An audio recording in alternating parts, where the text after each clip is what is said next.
días, amigos de Teleimpacto, en la mañana por Teleimpacto. Nelson Encarnación, un servidor, Manuel Jiménez, siempre agradecido de su sintonía y, como siempre, aquí listo para comentar y analizar e informar también sobre los principales hechos que han ocurrido alrededor del mundo, pero principalmente en República Dominicana. Buenos días, Nelson. Buenos días, amables televidentes. Buenos días, Manuel. Como tú dices, aquí estamos siempre prestos a tratar de llenar las expectativas. Sí. Un saludo muy afectuoso, cálido, a la distancia, a Gregory, que venga, a guayar la yuca, que ya terminó su vacación. Terminaron sus vacaciones, Gregory, arranque para acá. Sí, pero tiene un compromiso familiar, por eso ustedes no lo han notado aquí en la mañana por Teleimpacto, pero ya pronto estará por aquí, ya, yo pienso que sí, ¿verdad? Sí, ya cumplió su... Sí. Bueno, señores, vamos a ver qué nos dice el Instituto Dominicano de Meteorología, Indomet, sobre las condiciones del tiempo. Dice que este miércoles 19 de agosto, debido al paso de una onda tropical, durante las horas matutinas se podrán observar lluvias aisladas sobre la costa caribeña y algunos puntos del nordeste. En horas de la tarde, la onda tropical se combinará con una vaguada y el calentamiento diurno, generando condiciones favorables para el desarrollo de nublados acompañados de aguaceros, tormentas eléctricas ocasionales y ráfagas de viento, principalmente hacia el nordeste, el sureste, la cordillera central, zona fronteriza y sectores del Gran Santo Domingo. Prevemos que estas actividades de precipitación se prolonguen hasta las primeras horas de la noche. Las temperaturas, como es usual, continúan altas, calurosas, con una sensación térmica elevada. Por consiguiente, lo que siempre insiste el Instituto Dominicano de Meteorología, hay que tomar mucho líquido, vestir ropa ligera de colores claros y no exponerse a los rayos del sol entre las 11 de la mañana y las 4 de la tarde. Bueno, Nelson, vamos a esperar qué sucede en el día de hoy, porque lo que está pronosticando Indomet es que dos fenómenos, una onda tropical que se va a combinar con una vaguada y que posiblemente después del mediodía en algunos puntos y regiones del país se estarán produciendo aguaceros de cierta significación, acompañados de tormentas eléctricas y ráfagas de viento. Vamos a ver, porque los últimos pronósticos en el caso del Gran Santo Domingo han sido prácticamente como neutralizados. Se han quizá diluido. por ese el fenómeno del super niño. Pero la verdad es que esos pronósticos, como tú dices, se han diluido. Uno se ha quedado esperando la lluvia y posiblemente caiga una jarina, como decía mi abuela, una jarinita, pero no más de ahí. Bueno, esa combinación se supone que debería generar algunas lluvias. Insistimos en que el país está inmerso en una sequía importante, ya varios meses, más de 2 meses que no llueve, o 3 meses no llueve significativamente. Vamos a esperar entonces que esos fenómenos, que son muy frecuentes, la onda tropical y las vaguadas son muy frecuentes aquí en el país, no así las lluvias que deberían generar. Pero vamos a esperar que llueva la Virgen de la Cueva. Sí, así es. Miren, señores, estoy buscando aquí, porque al parecer no había llegado rápidamente aquí lo que es el reporte, pero aquí, por ejemplo, yo tengo, porque siempre he insistido que me está llamando mucho la atención, la frecuencia de los temblores y terremotos que están ocurriendo alrededor del mundo, y particularmente aquí en la región de América Latina, porque la semana pasada yo comentaba de la ocurrencia de alrededor de 9 terremotos significativos alrededor del mundo, 6 de ellos, o 6 o 7 de ellos, ocurrido aquí en América Latina. Se está reportando que en horas de la madrugada de hoy, el Instituto Geográfico Nacional de Granada ha registrado 6 terremotos de diferentes intensidades desde la medianoche de este miércoles Temblores. en Granada Temblores. y su área metropolitana, pero temblores que han dejado consecuencias, mira ahí. Sí, bueno, no, ya eso. Sí, 5 de ellos sentidos por los vecinos y que se suman al sismo de magnitud de 3.4 con el que cerraron el martes. El organismo que es dependiente del Ministerio de Transporte y Movilidad y Agenda Urbana de Granada ha captado 6 temblores durante este miércoles. El más alto fue de magnitud 2.58. Casi todos han sido percibidos por la población. Tras el terremoto de 3.4 con epicentro a 0 kilómetros de profundidad de Oguijare, registrado a las 22:35 horas del martes, la vertiente sur de La Vega de Granada sintió 2 temblores de 1.7 y 1.8 registrados en la Zubia y en las Gavias a las 1:45 y a las 2:34 de la madrugada. Así sucesivamente se han estado registrando otros temblores de tierra que han sido de relativa intensidad, pero en el caso de Granada, ustedes ven ahí esas 2 fotos, esas 2 imágenes que se han colocado, que sí han tenido consecuencias en infraestructura en esa isla caribeña. No hay, eso sí, víctimas humanas, daños de mayor consideración, pero vuelvo y repito que a pesar de la baja intensidad de estos temblores, hubo consecuencias. Miren esa consecuencia, edificio agrietado, con paredes prácticamente, virtualmente colapsadas, y no se sabe todavía porque las autoridades no han rendido ya un informe de los daños que han ocasionado estos sismos, pero se conecta con la situación que estamos comentando, Sí. la frecuencia con que están ocurriendo estos temblores. Bueno, Granada es un pequeño país ahí en el Atlántico, de los archipiélago de pequeños estados que fueron británicos al comienzo, pero después se fueron independizando.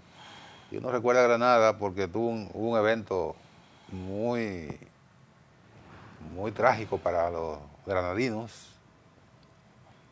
Bueno, los granadinos son los de Granada de España. ¿Cómo se llamarán a esto? Bueno, son granadinos. ¿Son granadinos? Sí, pero el gentilicio tiene que ser. Pero no se puede inventar porque, concretamente lo de Granada, porque se le llamará granadiano. Sí, no entiendo. Bueno, pero los granadinos recordarán que... Una vez yo escuché una polémica entre 2 santiagueros, hablando del gentilicio de los santiagueros de Santiago Dominicano, de Santiago de Cuba y de Santiago de Chile. Ok. Y entonces, bueno, son santiagueros o santiaguenses. Santiagueros son los de Santiago de Cuba. Ok. Santiaguenses son los de Santiago de los Caballeros y santiaguinos son los de Santiago de Chile y de Santiago de Compostela, en España. Entonces, esas disparidades que hay. Entonces, recordamos que Granada fue ocupada por los Estados Unidos en la gestión de Reagan. Sí, donde Reagan había un primer ministro ahí muy pro-cubano, porque incluso habían tropas cubanas ahí que le estaban apoyando y esa invasión ocurrió. Y bueno, murieron varios soldados cubanos ahí. Sí, murieron varios soldados. Los cubanos estaban construyendo un aeropuerto. Marie Bishop era el primer ministro, era muy amigo de Fidel Castro. Estaban construyendo un aeropuerto. Y Reagan pensó que, le metieron el chisme a Ronald Reagan que era una base cubana que estaban construyendo. Y era un aeropuerto. Bueno, y desembarcaron tropas y ocuparon el pequeño país. Así fue. Sí, una versión cruenta. Eso es parte de la historia de ese pequeño país que, como tú dices ahora, está sometido a una batería de temblores que debe ser toda la isla porque es una islita. Es una islita pequeña, sí. Bueno, así es. Miren, señores, Nelson, a veces uno piensa que es más preferible no hacerle caso a este tipo de informes, pero otras veces uno dice, bueno, el hecho es que a veces este tipo de ejercicio de determinadas ONG, de organizaciones no gubernamentales, surten efectos y entonces de alguna manera hay que tomarle atención.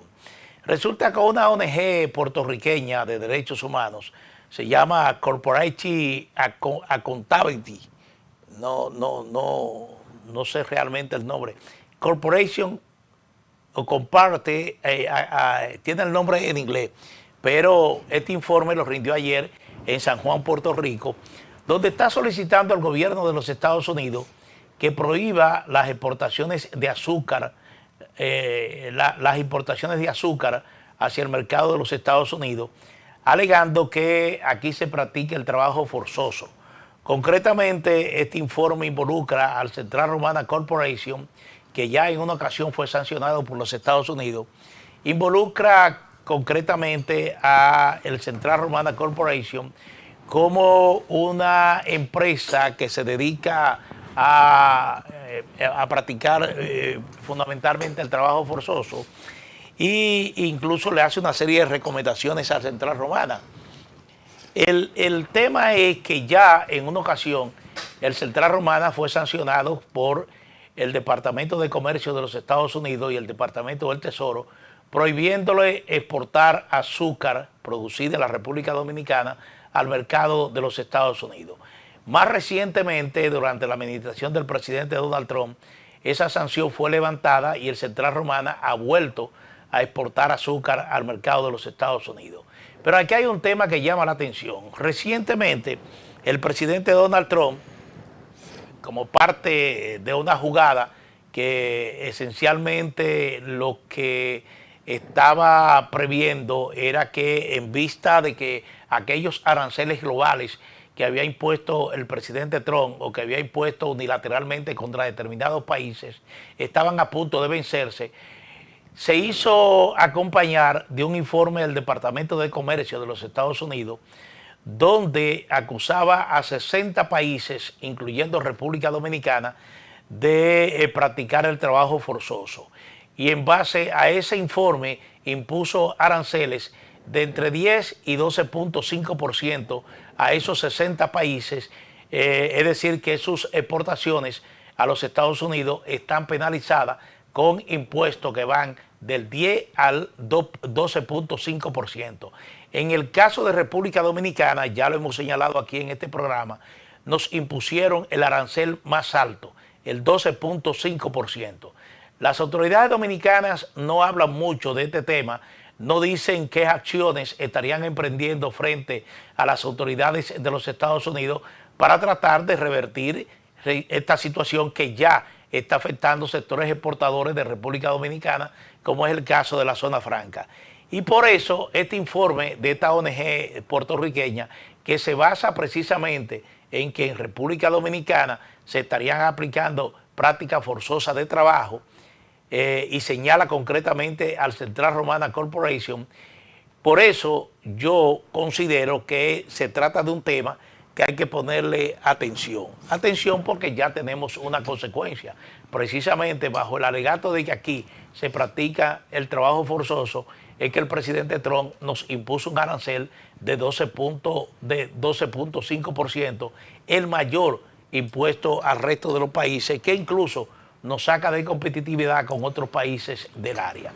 Pero quería llamar la atención sobre este informe que se dio a conocer ayer en San Juan, Puerto Rico, porque no quería como que pasar así debajo de la mesa sin tener realmente que llamar la atención.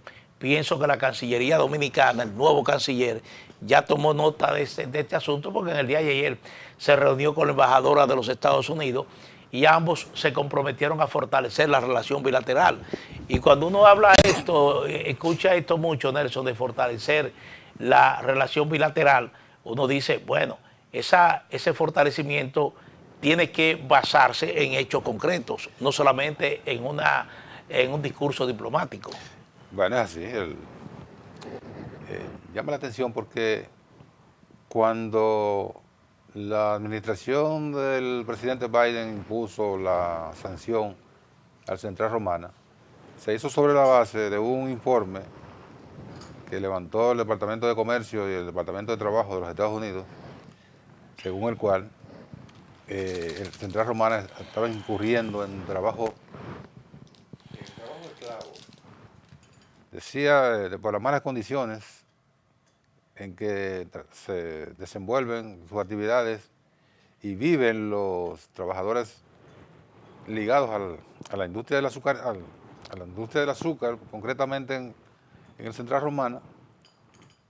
Y entonces allí supuestamente documentaron durante una investigación que duró alrededor de un año y pico, documentaron prácticas esclavistas en el trabajo.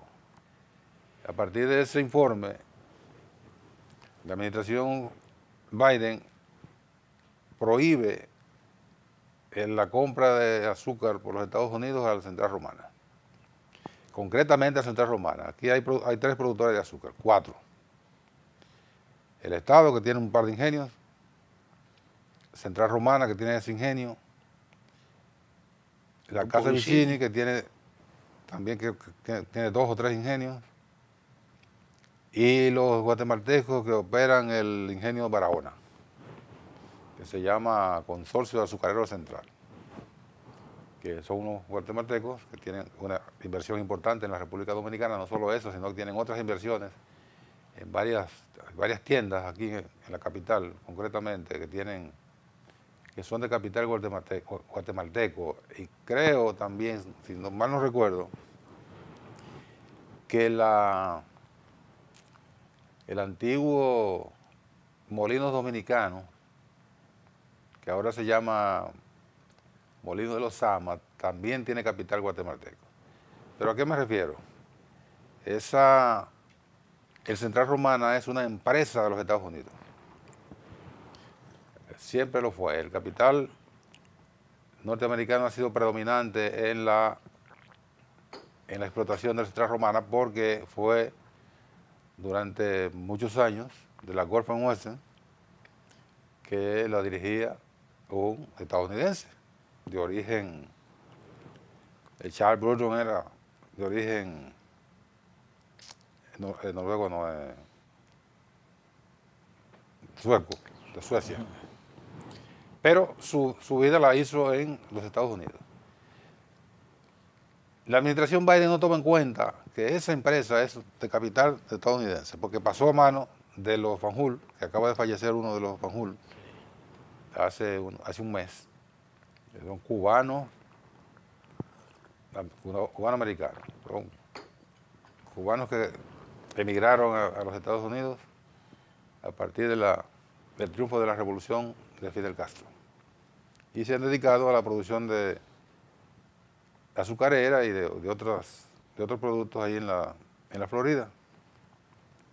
No toma en cuenta esa realidad de que es una empresa estadounidense y sanciona al Central Romana prohibiéndole la venta de azúcar en los Estados Unidos. Llega la administración Biden, como dijimos en alguna oportunidad anterior, cambió la correlación de fuerza, cambió la realidad en la Casa Blanca, en el Departamento de Estado, en el Departamento de Comercio, porque los Fanjul son seguidores del Partido Republicano.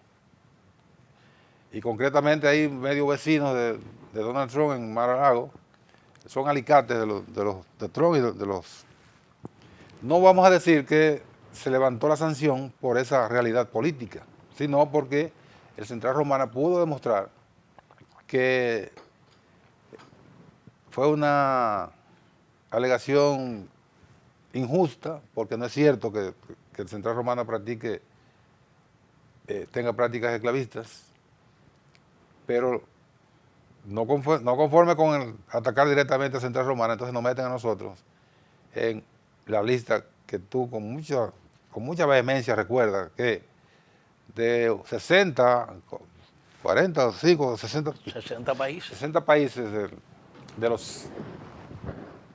de 4 continentes fueron incluidos en una lista sanciones por vía de los aranceles. Y a nosotros nos metieron el arancel más elevado de 12.5, cuando a la mayoría le pusieron 10%. Entonces, ahora se suma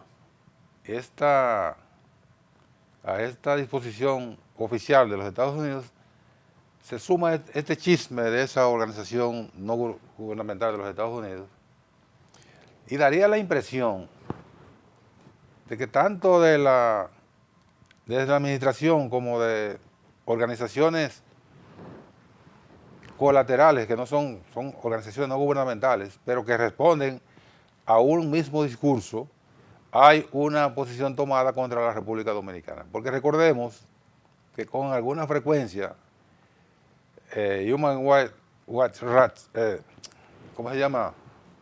No, eso no hace mucho. Amnistía Internacional.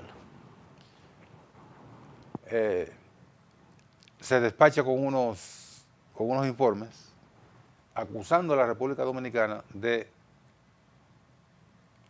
prácticas de xenofobia, concretamente contra los haitianos, y también la propia Comisión Interamericana de los Derechos Humanos, que depende, que es la Fiscalía de la OEA, porque la Corte, el tribunal es la Corte Interamericana de Derechos Humanos con sede en Costa Rica. La comisión con alguna frecuencia también se despacha con unos infundios de que en la República Dominicana se violan los derechos de los haitianos, se prohíbe que accedan a la nacionalidad dominicana habiendo nacido en el país. Y toda esa sarta de mentiras y de infundios que se esgrimen para atacar a la República Dominicana, y todos concluyen, todos apuntan y derivan en pedirle a las autoridades de los Estados Unidos que adopten medidas sancionadoras contra el país. Entonces estamos en presencia de una lucha permanente para limpiar la imagen de la República Dominicana, no solo limpiar la imagen, sino evitar que nos afecten económicamente, como fue al Central Romana, por ejemplo, o como es ahora con estos aranceles y el pedido de estos irresponsables de la Organización de Puerto Rico de que no le compren a nuestro país. O sea, tenemos que estar permanentemente defendiéndonos de estos canallas que no pierden la oportunidad para afectar los intereses de nuestro país. El canciller Hito Bisonó, o sea, se va a estrenar con este ambiente medio, una corriente negativa que él tendrá que abordar rápidamente para evitar que estos infundios se conviertan en una bola de nieve que va creciendo y termina afectando de manera sensible los intereses de la República Dominicana. Sí, bueno, a modo de información, este informe de esta ONG, yo digo que puertorriqueña porque dio a conocer este informe en Puerto Rico en el día de ayer, en la capital puertorriqueña, en San Juan. Ellos hablan de los supuestos vínculos que tienen el secretario de Estado Marco Rubio, el propio presidente Donald Trump con el Central Romana, lo dicen en el informe. Pero en el informe me llama la atención, ellos están reclamando que el Central Romana pague salario mínimo a los obreros cañeros. Y entonces es un desconocimiento total de cómo se maneja una mala fe. La industria cañera. Sí, es una mala fe, porque ahí no opera el salario mínimo. No, ahí nadie gana el salario mínimo, ahí todo el mundo gana por encima del salario mínimo. Exactamente, porque depende de la cantidad de caña que tú puedas cortar durante el tiempo.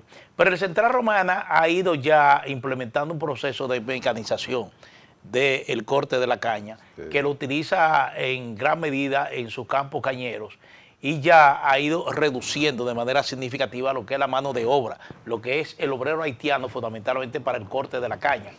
Pero tú hablabas del reto que tiene el nuevo canciller Victorito Bisonó frente a este ambiente que se está creciendo en torno a República Dominicana. En el día de ayer él recibió a la embajadora de los Estados Unidos, Francis Campos, y yo pienso que en ese encuentro que no fue un encuentro meramente de cortesía diplomática porque él se inaugura en estas nuevas funciones. Yo pienso que ahí hubo una agenda donde de alguna manera el canciller tendría que exponerle a la representante de los Estados Unidos la preocupación de República Dominicana precisamente por estos hechos que han venido ocurriendo, sobre todo en un escenario donde la administración del presidente Luis Abinader ha declarado públicamente que somos un fuerte aliado de los Estados Unidos en la región. Usted dirá, bueno, pero ha sido tradicional. República Dominicana siempre ha sido un fuerte aliado de los Estados Unidos porque está en su órbita, está en su espacio geopolítico y nosotros al parecer no tenemos alternativa. Son nuestros principales socios comerciales. Tenemos una diáspora que ronda casi los 2 millones de... Cualquier cantidad. Exactamente, eso no está establecido todavía. Pero vamos a hablar de 2 millones de dominicanos que residen en los Estados Unidos, de los 3 millones que tenemos fuera. Entonces son realidades concretas a las cuales el país no puede sustraerse. Ahora bien, esa dependencia que tenemos de los Estados Unidos en términos comerciales y en términos de esa gran presencia de dominicanos en territorio estadounidense, de alguna manera no puede ponernos un candado en la boca para decir, miren, nosotros no estamos afectando de medidas que ustedes están tomando contra un aliado. Y vuelvo a insistir, ese arancel, que yo no sé por qué las autoridades dominicanas no lo tocan, no dicen absolutamente nada, pero un arancel que nos está sacando de competitividad a la región. Tú hablabas de que a nosotros nos pusieron el 12.5% y hay países que tienen un 10%. Pero entre los países que tienen un 10% hay competidores de nosotros en el mercado de los Estados Unidos. Y ese 2.5% de diferencia representa el sí y el no en cualquier eventual comprador, por ejemplo, en el rango, por ejemplo, de las exportaciones de zona franca. Eso representa ya es un volumen una importante. Desventaja para la República Dominicana. Entonces, yo pienso que ese es un hecho que también debió estar en la agenda del encuentro que sostuvo ayer el canciller con la embajadora de los Estados Unidos. Otro punto que igualmente debe preocupar a República Dominicana, Nelson y amigos televidentes, es el hecho de que ya Estados Unidos tienen agenda iniciar deportaciones masivas de haitianos indocumentados que residen en Estados Unidos y que estaban acogidos a lo que se conoce como el TPS. Entonces, el TPS se ha quedado sin vigencia y el cálculo que se hace es que alrededor de 350.000 haitianos serían deportados directamente a Puerto Príncipe. Ese es un hecho que usted dirá, bueno, pero eso es un problema de los haitianos. No es un problema de los haitianos, es un problema nuestro también.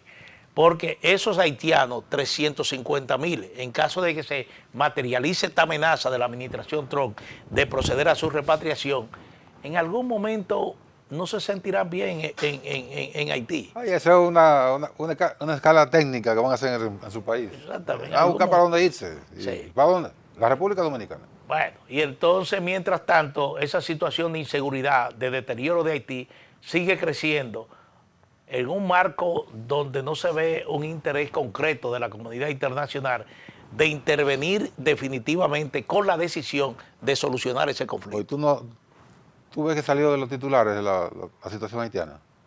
Salió de los titulares, incluso de la República Dominicana. Exactamente. Ya Pero no la está situación sigue igual. ni en la página de los muñequitos. Pero la situación sigue igual en Haití. Mira, vamos a la pausa y venimos de inmediato con nuestro invitado del día de hoy, que vamos a conversar de temas muy importantes. Así que manténgase con nosotros. En breve volvemos. En la mañana con Teleimpacto.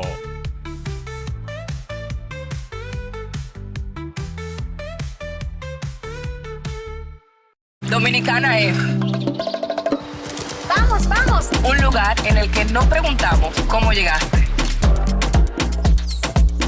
Solo si te hicimos sonreír y querer quedarte un rato más.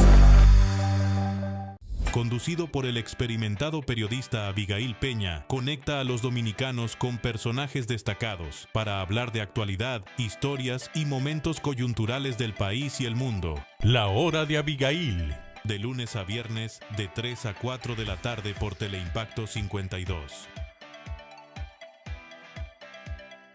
Un espacio de entrevistas, análisis y comentarios de los temas de la actualidad nacional e internacional. Coge exactamente como punto de referencia.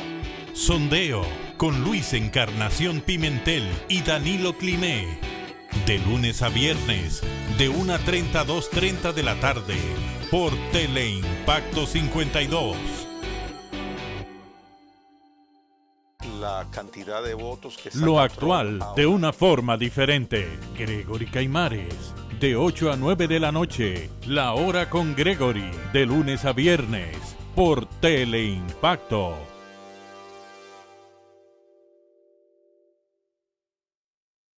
Saludos, amigos y amigas de La Respuesta. Doctor Marino Vinicio Castillo, un agudo analista de la realidad nacional e internacional. Y que con la gracia de Dios esperamos estar con ustedes el próximo fin de semana. Gladiador de la palabra que ha librado todas las batallas de la vida, íntegro en el aspecto moral, con profundas convicciones y una arraigada fe cristiana. La Respuesta con el doctor Marino Vinicio Castillo, todos los domingos de 12 a 1 de la tarde, a las 3 de la tarde y 9 de la noche, por Teleimpacto.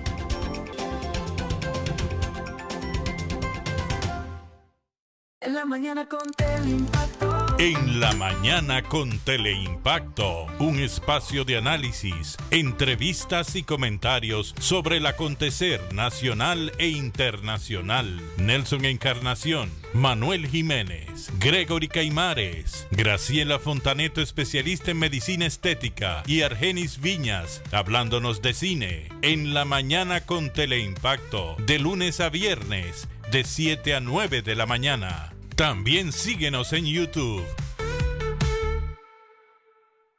La felicitación de Abel condicionó ya el Comentario, análisis, cobertura, los acontecimientos que impactan al país y al mundo, con un equipo de comunicadores expertos. Propuesta de la noche, de 7 a 8 de la noche, por Teleimpacto. Danilo Medina podrá alegar que las visitas sorpresa, 60 o 60 mil millones de dólares. Periodismo objetivo. Bueno, el gobierno, el presidente. De lunes a viernes, de 6 a 7 de la noche, al final de la tarde, con Manuel Fermín. Para la República Dominicana. Mucha gente no sabe eso. Bueno, porque Geopolítica, con Nelson Encarnación. En el Consejo de Seguridad de Naciones Unidas, ningún esfuerzo va a tener resultado positivo. Una visión completa y objetiva. El que ellos acusan que China está controlando el canal de Panamá. Respecto de estos casos de liquidación, de abejas. Domingos, de 11 de la mañana a 12 del mediodía. Geopolítica, por Teleimpacto.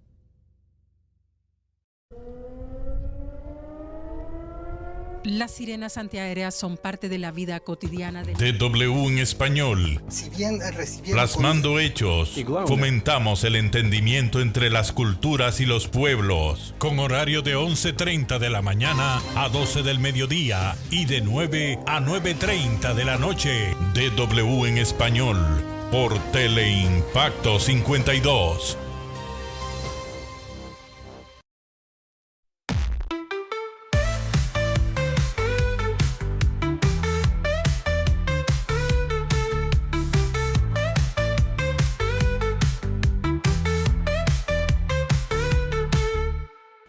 Bueno, tenemos con nosotros al amigo Luis Reyes, economista, director general de presupuesto, miembro del Comité Central del Partido de la Liberación Dominicana.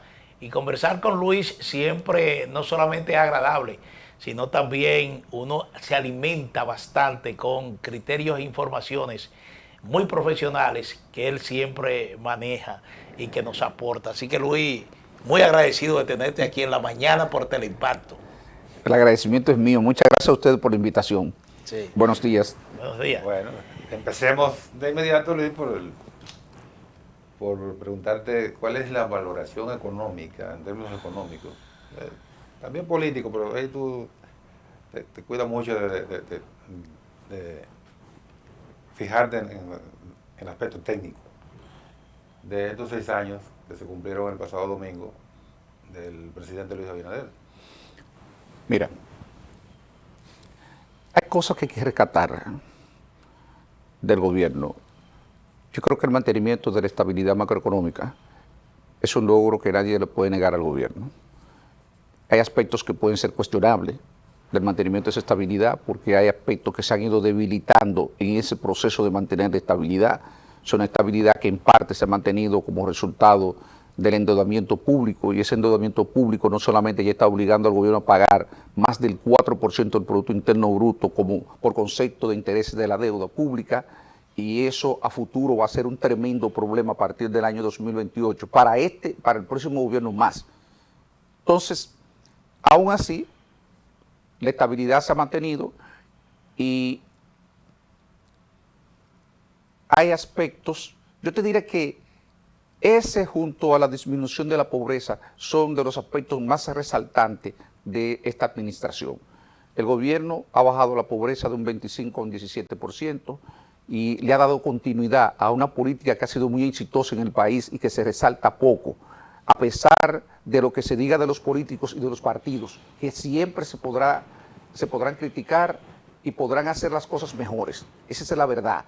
Pero este país en el año 2012 tenía 39% de pobreza, de nivel de pobreza, y ha logrado bajarlo a 17%.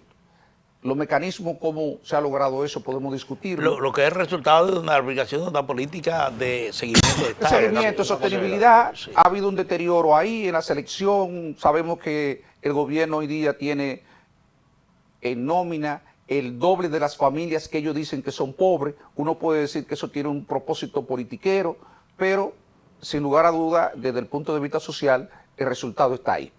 Y ya veremos cómo eso se mejora a futuro, porque claramente ahí hay un problema de ineficiencia del gasto, pero que no vamos a tocar ahora para poder mantenernos enfocados en la pregunta que hacía Nelson. Entonces, si tú tomas el tema de la estabilidad, ha habido una desaceleración del crecimiento que el gobierno no ha manejado tal vez de la forma más correcta. La economía ha ido perdiendo impulso, las razones pueden ser varias, pero aún así también el país ha mantenido un cierto nivel de crecimiento.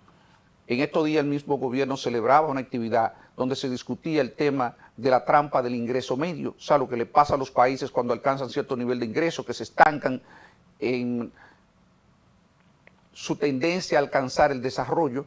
Y entonces, yo te diría que el mantenimiento de la estabilidad desde el punto de vista de la inflación, del tipo de cambio, de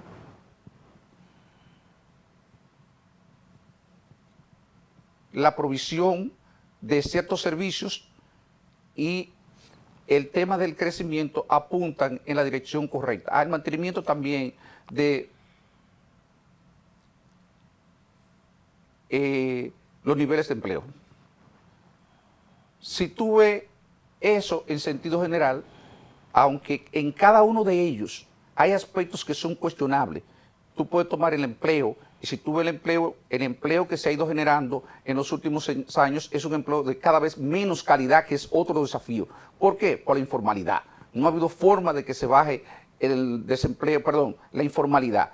Y asociado a eso hay un tema también que tiene que ver con niveles salariales que cada vez son más bajos, más problemáticos con relación al poder de compra de los sectores de menores ingresos respecto al costo de su canasta familiar. La inflación, sobre todo la parte alimentaria, ha ido golpeando severamente esos sectores. Sorprendentemente, cuando uno ve el componente de la inflación, se da cuenta que para esos sectores la inflación ha crecido más rápido en el rubro de alimentos y bebidas no alcohólicas. El rubro ha crecido mucho más rápido en ese rubro de alimentos que en el resto de la inflación en la economía. Porque la inflación, entonces, más que la inflación, la erosión del poder de compra. No, es lo mismo, o sea, en este caso, pero en este caso para ellos, para los sectores más pobres, siempre un gobierno trata de que la inflación en el rubro de alimentos y bebidas de los sectores de menores ingresos sea lo menos posible, porque son los que tienen menos poder de compra, tienen menos rejuego para reasignar recursos y poder cumplir, satisfacer sus necesidades básicas. Entonces, lo lógico es que un gobierno trate de que eso esté cubierto. Sin embargo, este gobierno ha tenido dificultad con ello. No obstante, la inflación general, digamos que se ha mantenido dentro de un rango aceptable. En sentido general, yo te diría, esos son los aspectos más resaltantes en términos de los logros del gobierno. Porque después, si nosotros, pasando balance, vemos los aspectos desfavorables, negativos de la gestión, entonces vamos a encontrar muchas cosas que criticar, comenzando por el endeudamiento. Los niveles de endeudamiento, el gobierno hoy día está en un nivel de endeudamiento que supera los 28.000 millones de dólares desde el año 2020 a la fecha. El nivel de endeudamiento consolidado, es decir, incluyendo la deuda del Banco Central, se aproxima, supera un poco posiblemente los 80.000 millones de dólares, y eso duplicaría hacia el año 2028 el nivel de endeudamiento que registró el país entre el año 2012 y el año 2020. Entonces, eso le da una idea a ustedes de cuál es la intensidad del endeudamiento que ha tenido el gobierno durante estos últimos 6 años, más lo que se proyecta hacia el cierre del periodo. Y en ese escenario, lo que se prevé es que entonces el sector público tenga que destinar una mayor cantidad de recursos para el pago de los intereses, recursos que ya son escasísimos. Pensemos que solamente estamos destinando el 4% para la educación y que ahora destinemos más del 4% para el pago de los intereses de unos niveles de recaudaciones que se aproximan en términos de presión fiscal alrededor de 15, menos de 16%. Entonces, nosotros podríamos estar enfrentando un severo problema a mediano plazo. Ahí hay un problema ya que se discutirá más adelante que tiene que ver con la sostenibilidad de las cuentas fiscales. Sí. Bueno, Luis, tú has hecho un análisis, si se quiere, objetivo del desempeño económico del gobierno en estos 6 años, pero ha hablado también de retos que tiene la administración. Y entre esos retos, yo podría citarte 2. El reto, por ejemplo, de lo que implica el sector eléctrico. Lo que estamos asistiendo hoy es a un escenario donde el déficit de las empresas distribuidoras de energía va en aumento.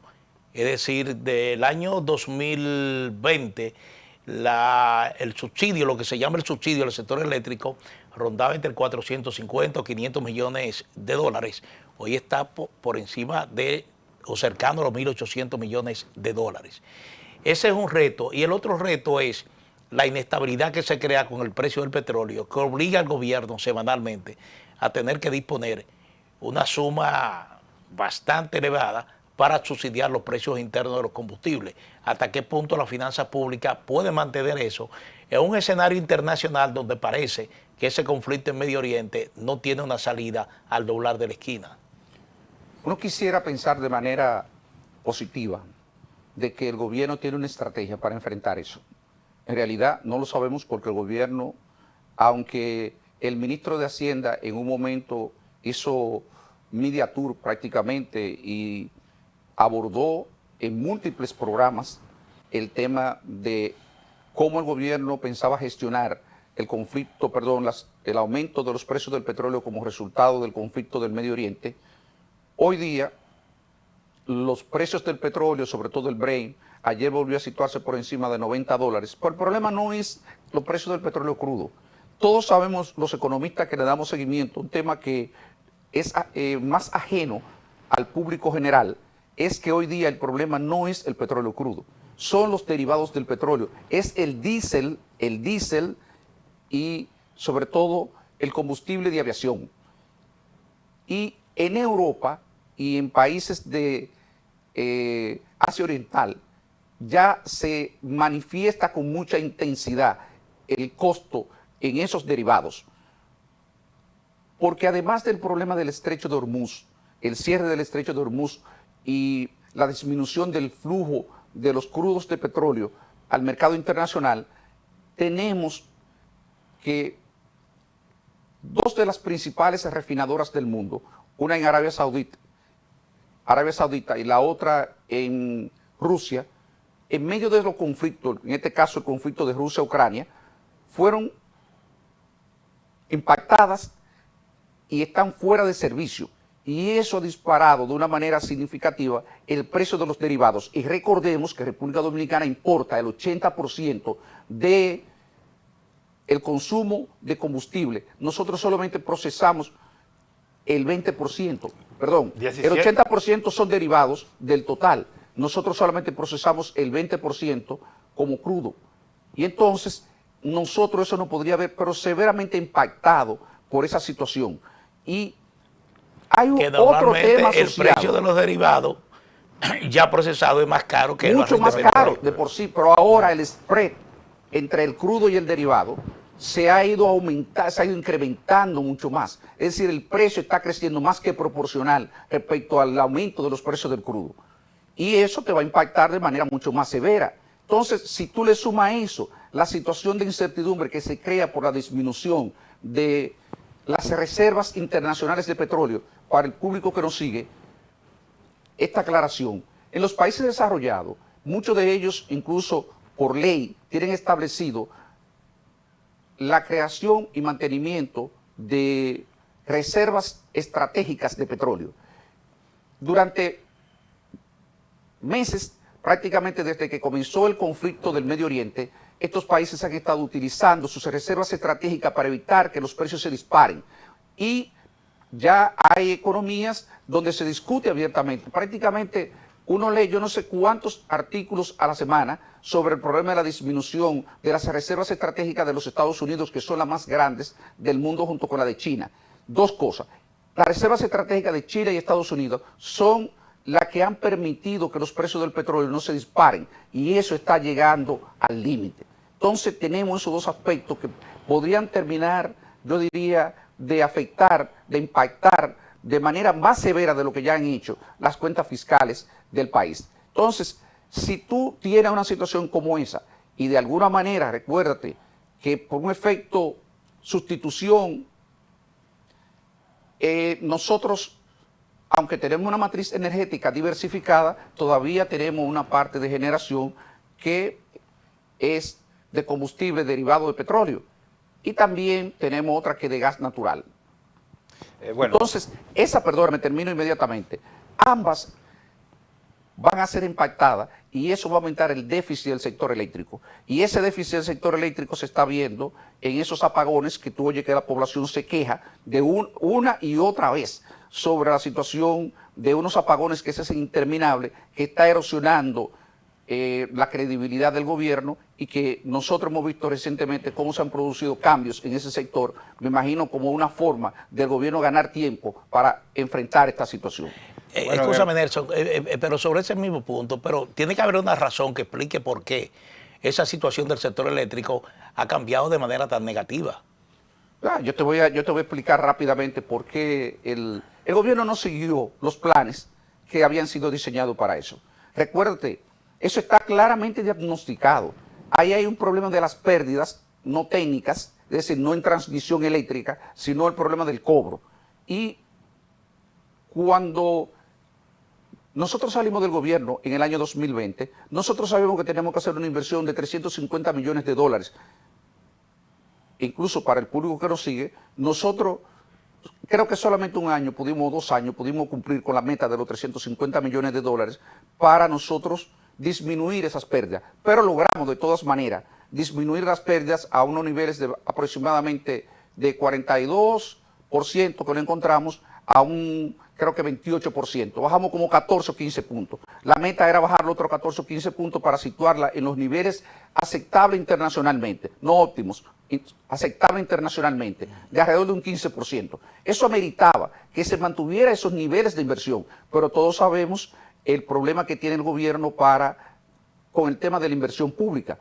El gobierno de pronto se vio acorralado con las decisiones que adoptó, incrementó la nómina pública, se endeudó, los intereses de la deuda se fueron muy por encima de las expectativas, no fueron capaces de tener la nómina, otros gastos se fueron de la mano, y de pronto tenemos un gobierno que tiene actualmente más de un 90% de gasto rígido en intereses de la deuda, pago de la nómina, gastos operacionales, y entonces ha disminuido la inversión de una manera dramática. Y esa falta de inversión, eso es lo que se está reflejando en el sector eléctrico.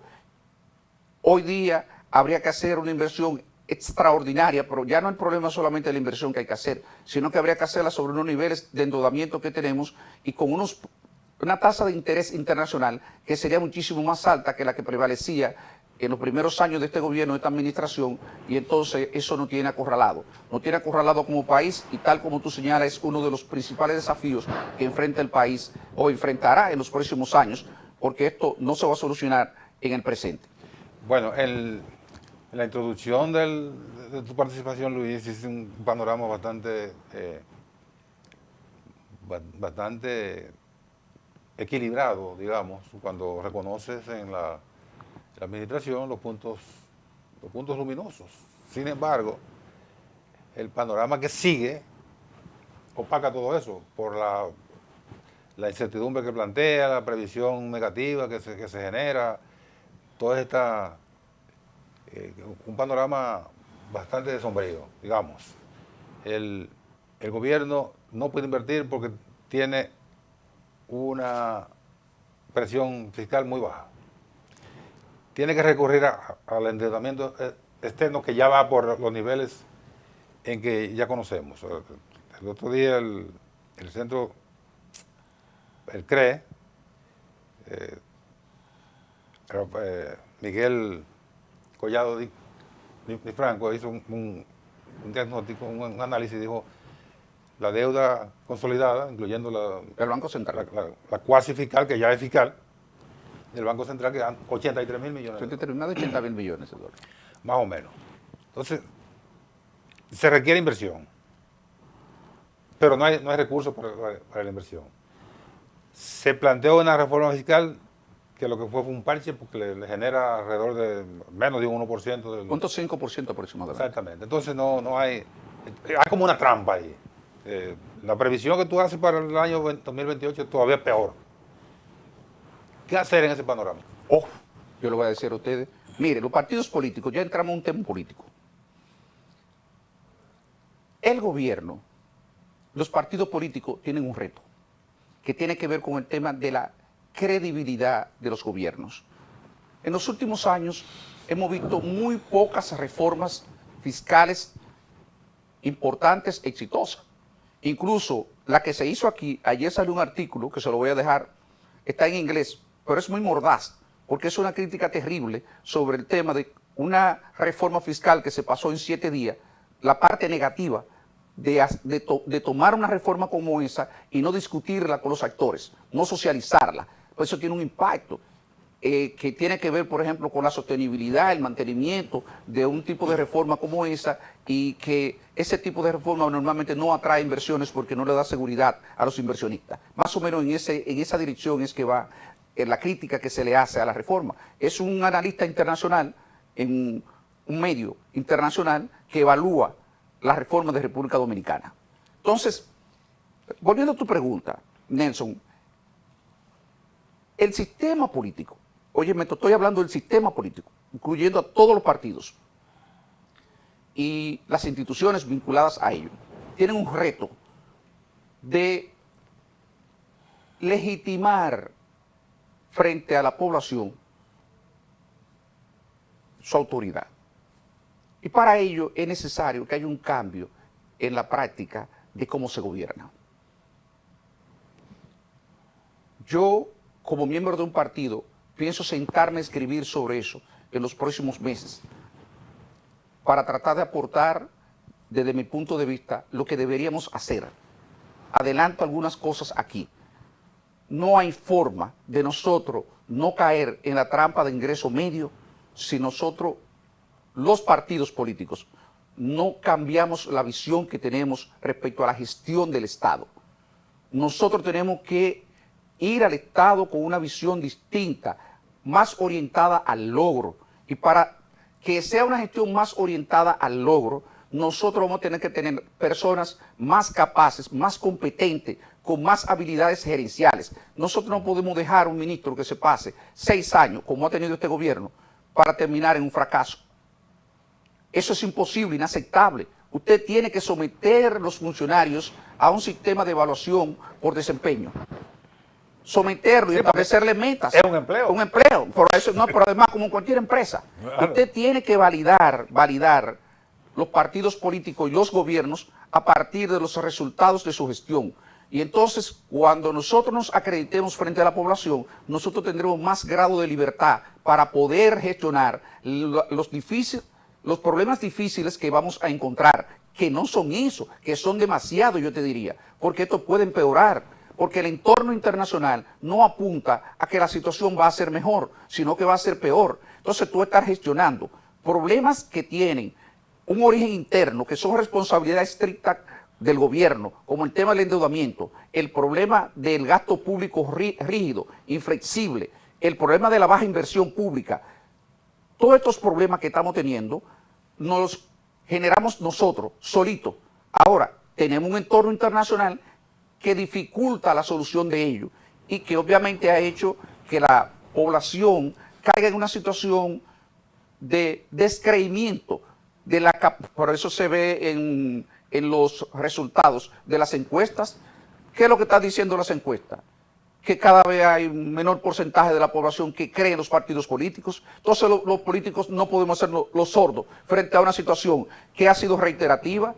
Eso no es de ahora, eso desde que terminamos, desde antes de las elecciones pasadas. Vimos lo que ocurrió en las elecciones pasadas con los niveles de abstención que hubo, y esto ahora se está repitiendo. Y en un escenario como ese, ¿cómo es que nosotros no vamos a responder? Vamos a responder con lo mismo. Si no respondemos con lo mismo, nosotros realmente estamos haciendo un harakiri con los partidos. Luego, míreme, no nos quejemos cuando desaparezca el sistema de partidos si nosotros nos damos un golpe de timón y cambiamos esta situación.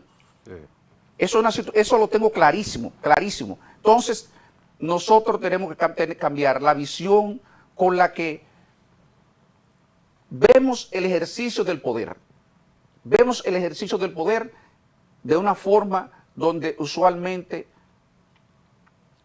nosotros vamos a cumplir con ciertas metas, pero al mismo tiempo, y esto es importante, porque el tema no es tampoco que usted desconozca completamente al partido de gobierno, es cuál es el equilibrio apropiado que usted debe de alcanzar para mantener el apoyo que usted requiere de un partido político. Lo estoy diciendo para que los políticos mañana no me critiquen y me digan que estoy teniendo una visión técnica muy sesgada como economista y estoy desconociendo la importancia del aspecto político. No. El tema es que tenemos que ser suficientemente creativos para nosotros poder mantener el apoyo mínimo que se requiera para tú impulsar las reformas que tiene que hacer, porque tiene reformas también en el sector laboral pendiente, tiene reformas también en el sector eléctrico, tiene reforma fiscal, tiene 4 reformas por citarte nada más, la reforma del sistema de pensiones, 4 grandes reformas, y ¿cómo tú vas a hacer esa reforma sin el apoyo de un partido político? Pero al mismo tiempo tú vas a requerir también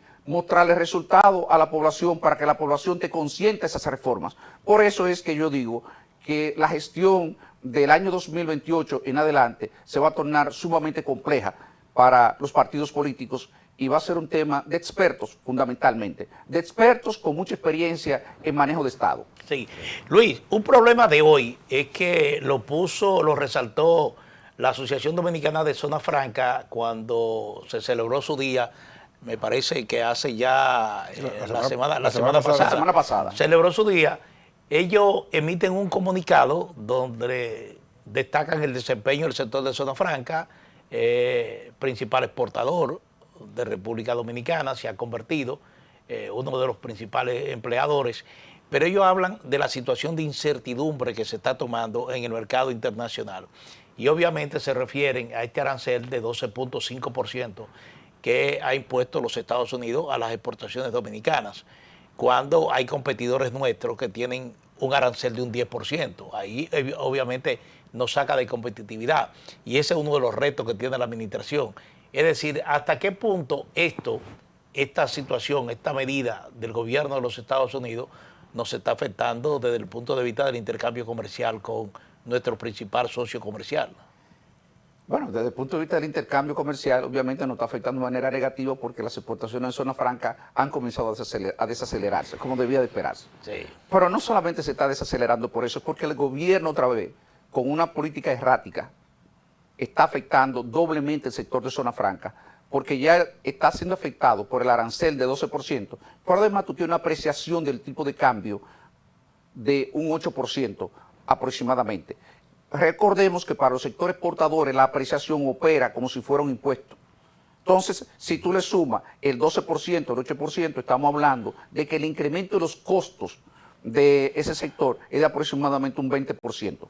Para el público que nos sigue, en economía decimos que un sector es tomador de precio. Tomador de precio no es más que usted no puede alterar el precio. Usted no puede traspasar los incrementos de costo que usted tiene, no lo puede traspasar al precio porque usted está en un mercado tan competitivo que usted no puede influir en el nivel de precio. Eso es un tomador de precio. Entonces las empresas de zonas francas actúan como tomadores de precios en los mercados internacionales. Si a ellos le incrementan el costo, en esos mercados opera de la siguiente manera.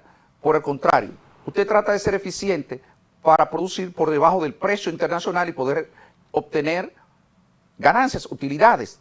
Entonces, cuando usted tiene un choque de un 20% en un mercado tan competitivo, en los mercados competitivos los niveles de ganancia normalmente son entre 10 y 15%. Si usted tiene un aumento de un 20%, pues ya usted podrá imaginarse que usted tiene una parte importante de ese sector que está prácticamente haciendo agua y uno confía en que el gobierno pueda reaccionar con la prontitud, la celeridad necesaria para no dejar que estas empresas comiencen a migrar, porque eso es lo que va a pasar. ¿Qué va a ocurrir con una empresa que enfrenta hoy un 12.5% de arancel cuando en Guatemala solamente tiene 2.5%?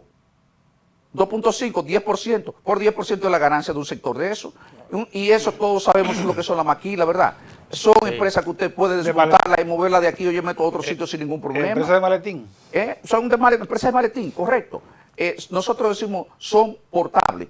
O sea, de portabilidad, que usted puede realmente coger, empaquetarla y trasladarla, deslocalizarla de un punto a otro. Entonces, el gobierno ha dicho que ha tenido contacto con el gobierno de los Estados Unidos y que ha celebrado más de 20 reuniones con el organismo encargado de comercio en Estados Unidos. Entonces, ¿cuál es el tema? Que el gobierno no ha dicho en qué punto se encuentra eso y hay una situación de total desconocimiento de la población sobre el alcance de esas negociaciones, qué es lo que se plantea y cuáles son los escollos, para uno tener idea de si es posible cambiar esas condiciones rápidamente y evitar que haya un daño estructural sobre ese sector, es decir, un daño permanente sobre ello.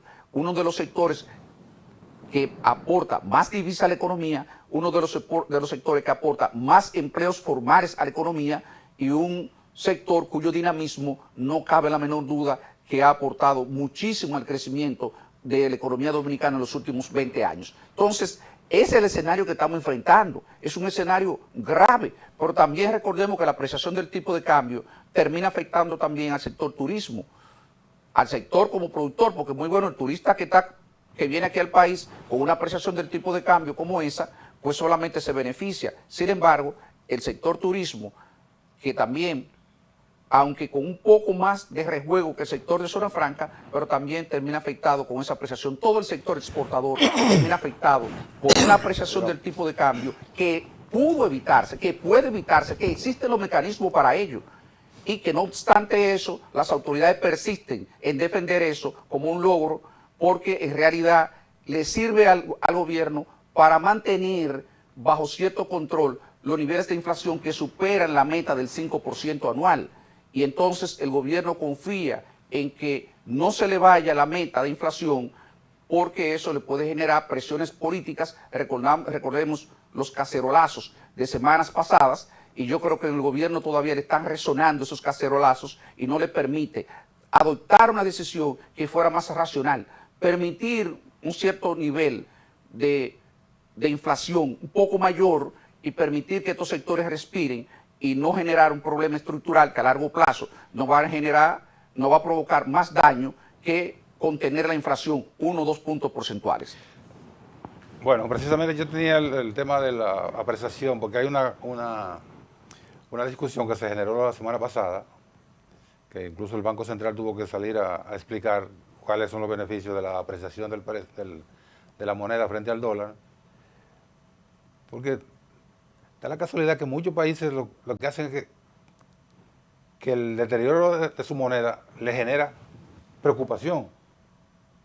Incluso aquí, cuando ha habido un desbordamiento en el tipo de cambio, ha habido preocupación de los economistas, de los políticos, en sentido general. Entonces, cuando tenemos una apreciación de la moneda dominicana frente al dólar, ocurre que el análisis es negativo porque dicen que le quita competitividad al sector externo de la economía. Y es verdad, porque si el turista viene con una expectativa de consumo,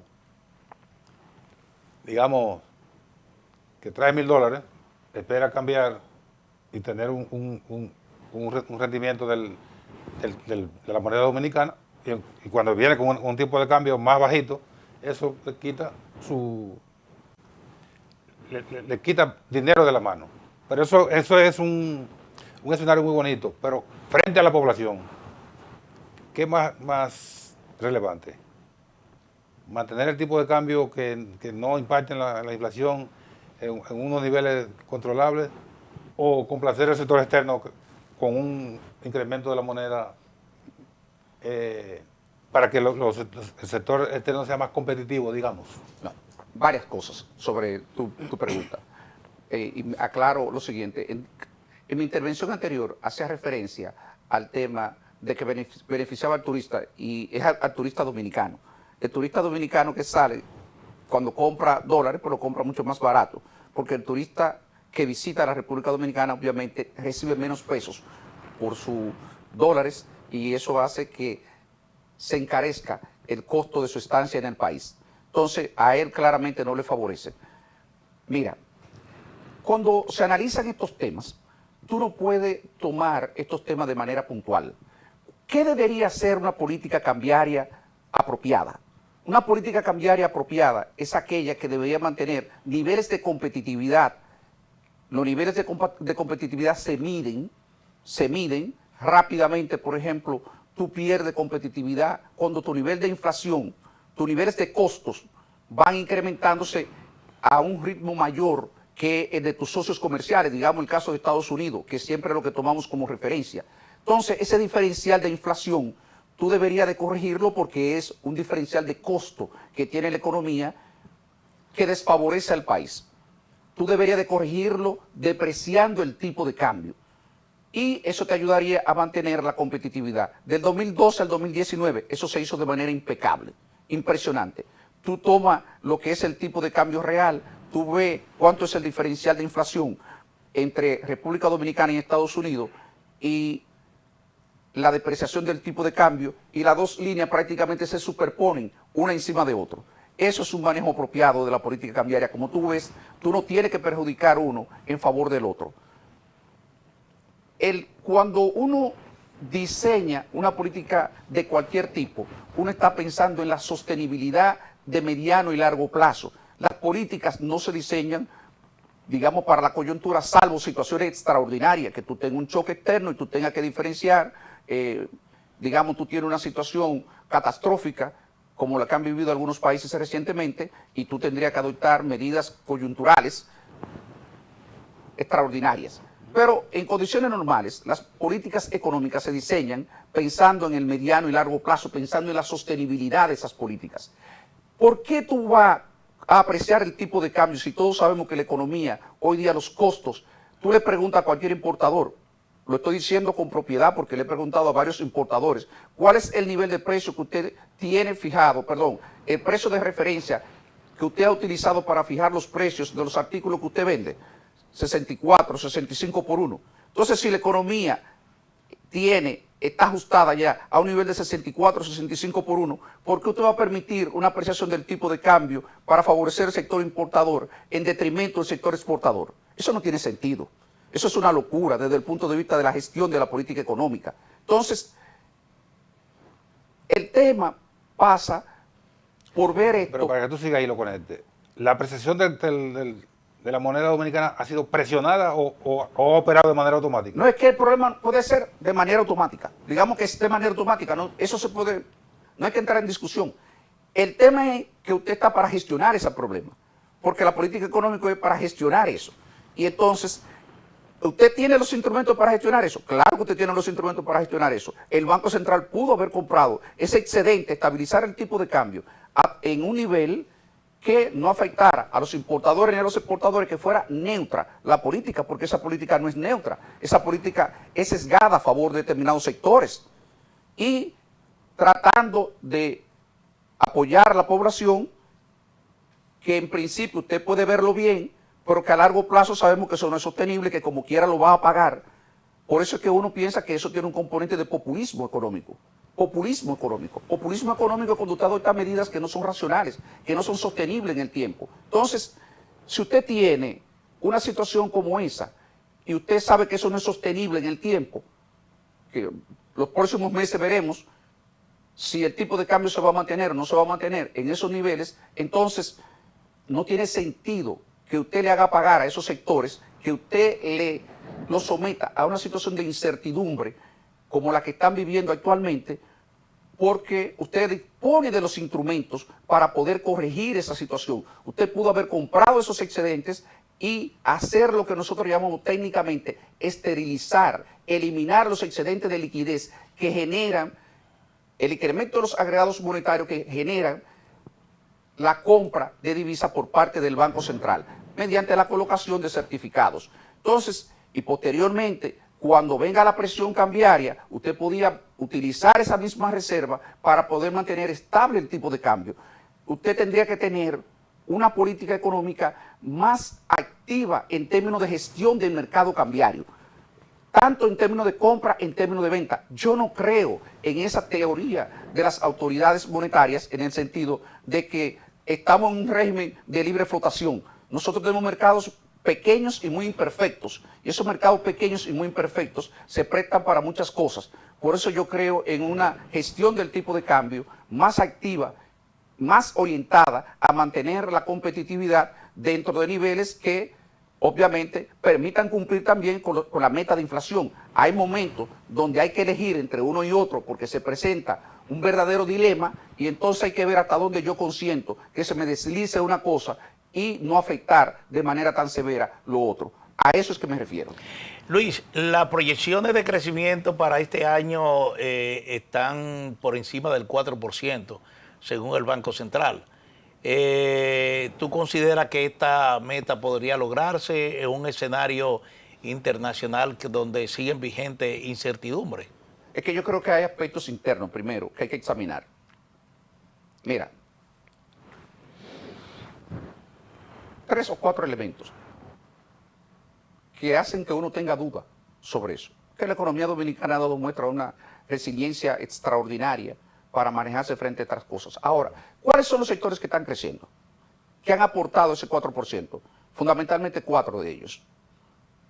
El sector minería, por las exportaciones extraordinarias de oro, que es una situación exógena que parece que se va a mantener y seguirá aportando en términos similares a lo que aportó durante el primer semestre, más o menos. Gran parte de ese crecimiento se explica por ese comportamiento del sector minero, que tiene también sus implicaciones porque es un sector con poco elaboramiento con el resto de la economía, y por eso la economía, aunque esté creciendo 4%, la gente no lo percibe. La gente no lo percibe, porque el sector minero, ¿qué agrega en términos de valor al resto de la economía? Muy poco. Entonces, ¿qué contribuye a agregar valor? Muy poco. Segundo sector, con un muchísimo aporte también al crecimiento, el sector financiero. Por otro sector, escasamente eslabonado al resto del sector de la economía. Entonces, ese sector va a seguir creciendo en los términos que ha crecido. Va a depender de la tasa de interés. Y la tasa de interés local depende mucho de la tasa de interés de la Reserva Internacional, del Banco Central de los Estados Unidos, de la FED. Entonces, ahí hay situaciones de incertidumbre, pero por lo menos, en principio, todo apunta que la tasa de interés en Estados Unidos no va a bajar este año. La inflación en los últimos 2 meses ha tendido a bajar en Estados Unidos, pero por la misma incertidumbre que hay por los precios internacionales del petróleo y particularmente de los derivados, como destacamos en la primera parte de la conversación, entonces eso hace pensar y es incluso lo que se ve, porque allá hay una ventaja, allá se publican las posiciones de los miembros de la Junta de Gobernadores y hay varios miembros de la Junta de Gobernadores que se habían pronunciado ya sobre un aumento de la tasa de interés para contener el aumento de la inflación y está muy dividida. Contrario a la presión de Trump. Contrario a la presión de Trump, pero como hay un organismo independiente, esa situación hace que se piense que por lo menos este año, eso que es lo que el mercado de los inversionistas descartan que se produzca una disminución en la tasa de interés. Lo que quiere decir que nosotros vamos a vivir con niveles de tasa de interés similares a la que tenemos en lo que va de año. Entonces, ese sector podría seguir creciendo, pero tú tienes después el sector construcción, que también fue un aportante, y tiene el sector de zonas francas. Y el sector de zonas francas ya analizamos los desafíos que enfrenta. Entonces, ¿qué uno esperaría? Que tú tendrías que compensar con otros sectores la desaceleración esperada en el sector de zona franca. Y el sector de construcción, que ha sido un sector que se ha reanimado, pero que uno tiene dudas, porque una cosa es la construcción, que es verdad, que yo creo que sí, que puede haberse incrementado, pero tú para completar el ciclo de mantener la sostenibilidad del crecimiento de ese sector, tú necesitas también que haya demanda por esas unidades. Y con los niveles de tasa de interés que estamos viendo, que han vuelto a subir, aquí bajaron la tasa de interés en los primeros meses del año y luego volvieron otra vez a repuntar y se han mantenido en niveles con tendencia por lo menos a mantenerse más alta que lo que bajaron en los primeros meses del año. Y uno dice, con niveles de 13, 14% en el sector inmobiliario, para la venta de una unidad de apartamento, para la venta de una vivienda, es posible que ese sector mantenga el dinamismo, que la demanda en el sector construcción se mantenga lo suficiente como para que ese sector vuelva a crecer a niveles como lo que estuvo creciendo en el primer semestre del año. Entonces, uno tiene dudas de que esas cosas se puedan mantener y en principio yo diría que apuntaría a una cierta desaceleración de la economía en el escenario que estamos analizando, en el contexto internacional y dada la situación interna que hay. ¿Por qué? Porque si el Banco Central permite una apreciación del tipo de cambio para poder cumplir con la meta de inflación, no va a bajar la tasa de interés, porque si baja la tasa de interés significa que habrá más liquidez en la economía. Entonces, si hay más liquidez en la economía, habrá más demanda, habrá más presiones sobre los precios, pero sobre todo también el tipo de cambio se va a depreciar y al depreciarse el tipo de cambio le va a generar más presión también por esa vía al cumplimiento de la meta de inflación. Por tanto, no parecería que haya espacio para que bajen las tasas de interés y entonces se puede estimular el crecimiento de la economía. Todos esos elementos están sobre la mesa en este momento para uno hacer un vaticinio de cuál va a ser la senda que va a seguir el crecimiento de la economía en los próximos meses. Bueno, tanto el Banco Mundial como el Fondo Monetario Internacional, la CEPAL, y analistas de grupos financieros como el Citigroup, el JP Morgan, plantean el escenario más o menos favorable al crecimiento de la República Dominicana, pero con esos condicionamientos que tú estás poniendo en un contexto bien técnico, como quedaría para la duda. Es que lo que yo estoy planteando son las dudas. Yo he leído exactamente todos esos informes. Es que yo leo los informes, tomo nota y hago mis análisis, porque eso se supone que es lo que uno debe venir a hacer aquí. Sí. Uno debería venir a agregar valor y aportar un punto de vista, no repetir lo que dicen los organismos internacionales. De hecho, los organismos internacionales se equivocan con mucha frecuencia, no es que uno no lo tome como referencia. Sí. Siempre es útil escuchar el punto de vista de otra persona, incluso no solamente los organismos internacionales, pero uno, el que viene a estos medios, lo que debe hacer es tratar de hacer sus análisis, sus propios análisis y exponer lo que puede ser su verdad sin presumir de que esa sea la única verdad. Sí.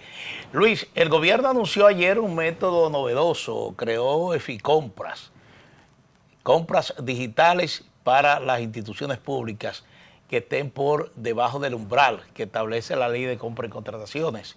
Okay. El gobierno dice que eso permitirá agilizar realmente el funcionamiento, el desempeño de las instituciones públicas. ¿Qué te parece?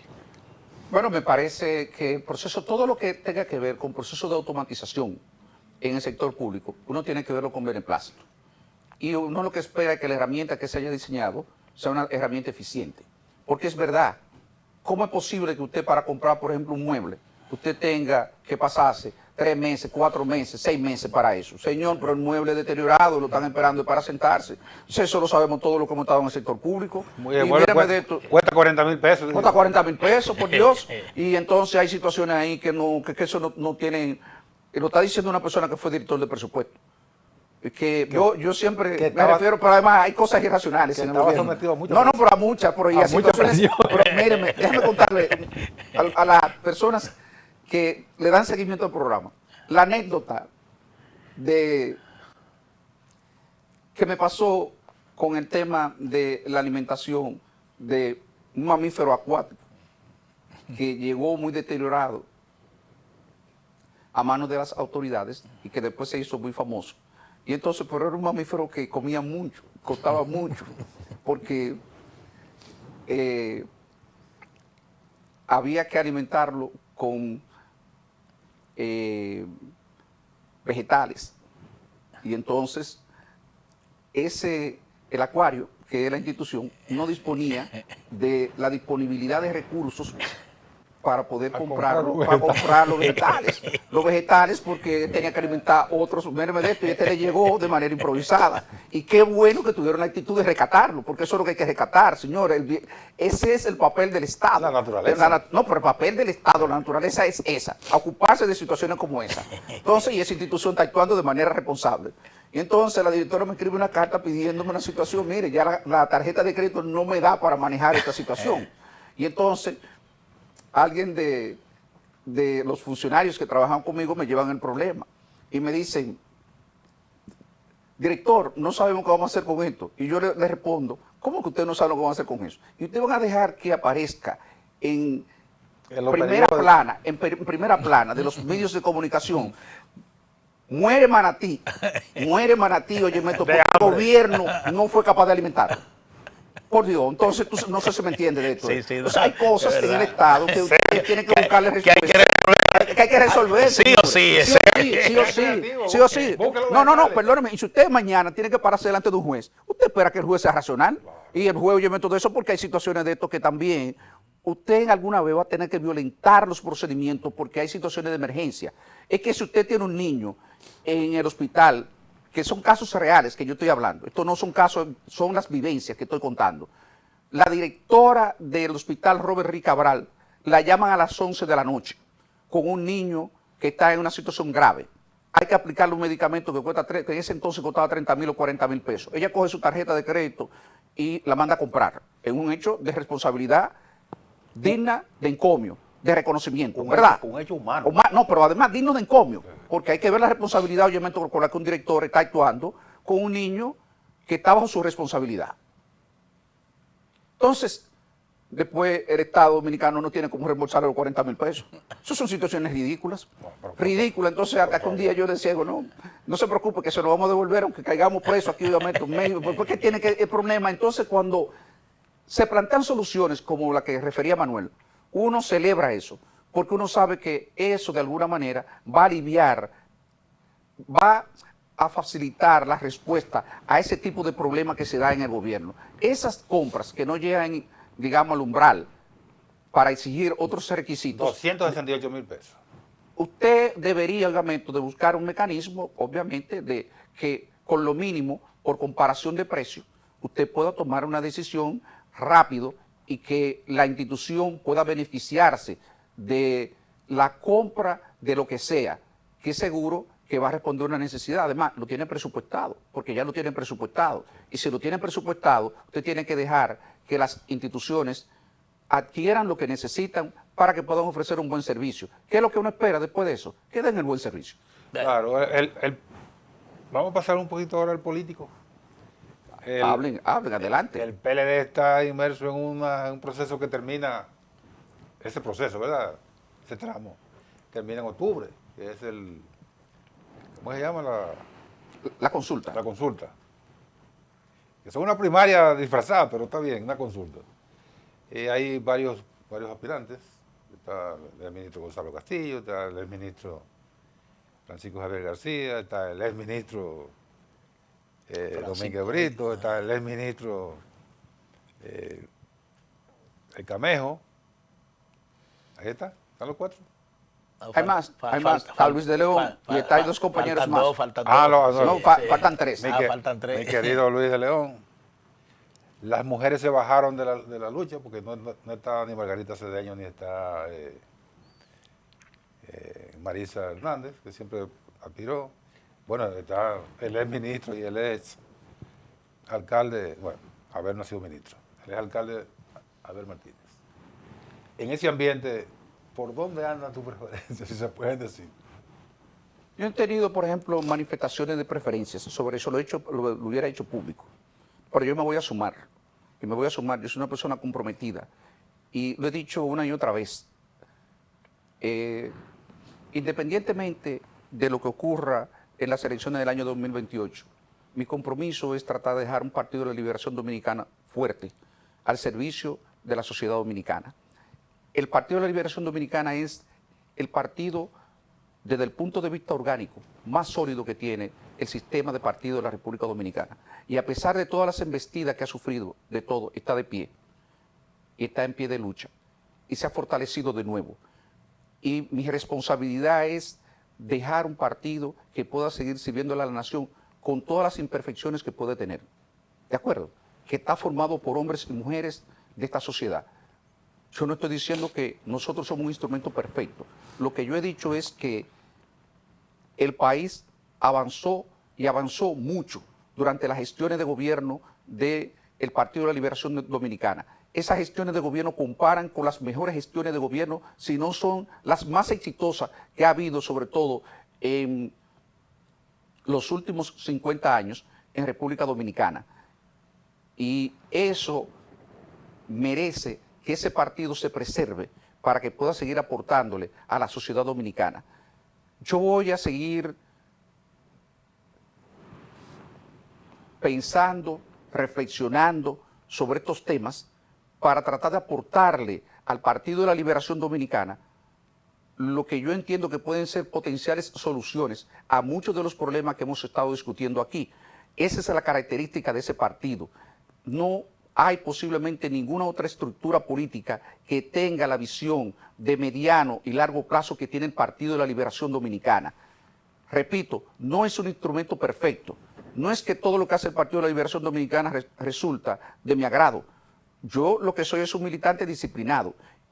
Y todos conocemos que en el Partido de la Liberación Dominicana se rige por un principio muy simple. Mírenme, la minoría tienen que someterse a la decisión de la mayoría.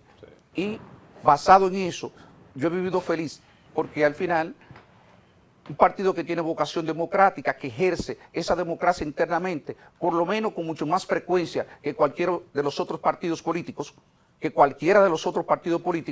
entonces uno dice, yo debo de contribuir a eso. Claro que yo me voy a definir. Yo no quiero lucir como un arribista y decir, mira, después que pasó, llegué a esto. No. Yo quisiera hacerlo antes. De hecho, yo no he manifestado eso, porque yo he tenido algunas condiciones que no me han permitido, en términos personal, adoptar esas decisiones, manifestar eso. Pero si no, yo lo hubiera hecho. Yo no tengo temor a eso. Yo no creo en ese tipo de cosas, de que mantener posiciones tibias. Yo creo que es tiempo de definirse. Creo que el partido tiene excelentes candidatos, que son excelentes compañeros. Yo siento mucho respeto por todos ellos, por todos siento mucho respeto y confío en que la población apoyará, sobre todo la población que tiene derecho a votar, los miembros y aquellos ciudadanos que no están inscritos en los otros partidos, en esa consulta, que haya un apoyo mayoritario al partido y al candidato que resulte ganador. Bueno, Luis, muchísimas gracias. Usted, como siempre, satisface las expectativas. Pero abundantemente. Así que gracias a Luis Reyes, economista, director general de presupuesto, miembro del Comité Central del Partido de la Liberación Dominicana. Agradecido, Luis, de esta participación. Agradecido yo de la invitación. Gracias. Nos vamos con unos compromisos y retornamos en breve. En breve volvemos. En la mañana con Teleimpacto.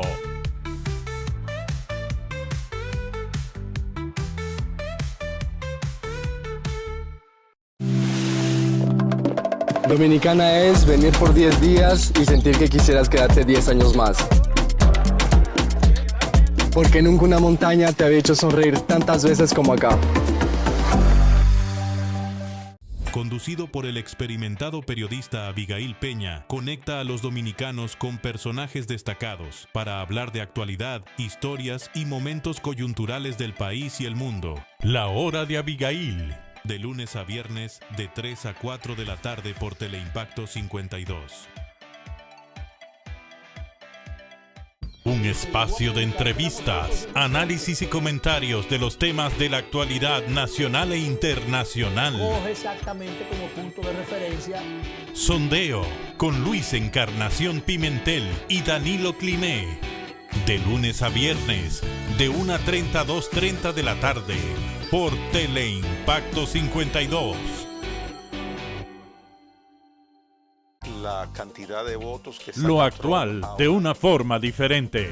Gregory Caimares, de 8 a 9 de la noche. La Hora con Gregory, de lunes a viernes, por Teleimpacto.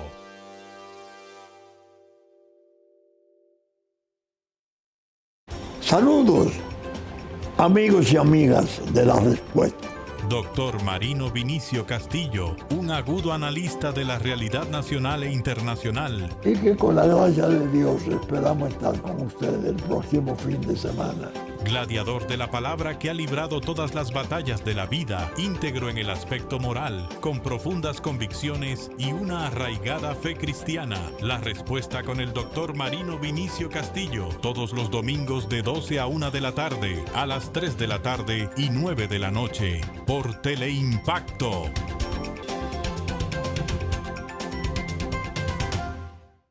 En la mañana con Teleimpacto. En la mañana con Teleimpacto, un espacio de análisis, entrevistas y comentarios sobre el acontecer nacional e internacional. Nelson Encarnación, Manuel Jiménez, Gregory Caimares, Graciela Fontaneto, especialista en medicina estética, y Argenis Viñas, hablándonos de cine. En la mañana con Teleimpacto, de lunes a viernes, de 7 a 9 de la mañana. También síguenos en YouTube.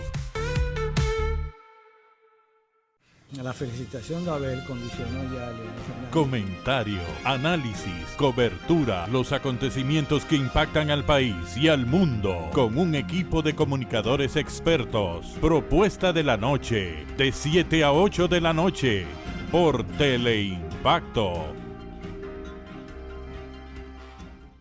Danilo Medina podrá alegar que las visitas sorpresa, 60 o 60 mil millones de dólares. Periodismo objetivo. El gobierno, el presidente. De lunes a viernes, de 6 a 7 de la noche, al final de la tarde, con Manuel Fermín. Para la República Dominicana. Mucha gente no sabe eso. Bueno, Geopolítica, con Nelson Encarnación. En el Consejo de Seguridad de Naciones Unidas, ningún esfuerzo va a tener resultado positivo. Una visión completa y objetiva. El que ellos acusan que China está controlando el canal de Panamá. Respecto de estos casos de migración, de abejas. Domingos, de 11 de la mañana a 12 del mediodía. Geopolítica, por Teleimpacto.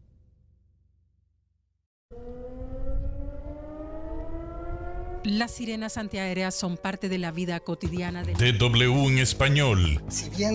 Plasmando hechos, fomentamos el entendimiento entre las culturas y los pueblos. Con horario de 11:30 de la mañana a 12 del mediodía y de 9 a 9:30 de la noche. DW en español, por Teleimpacto 52.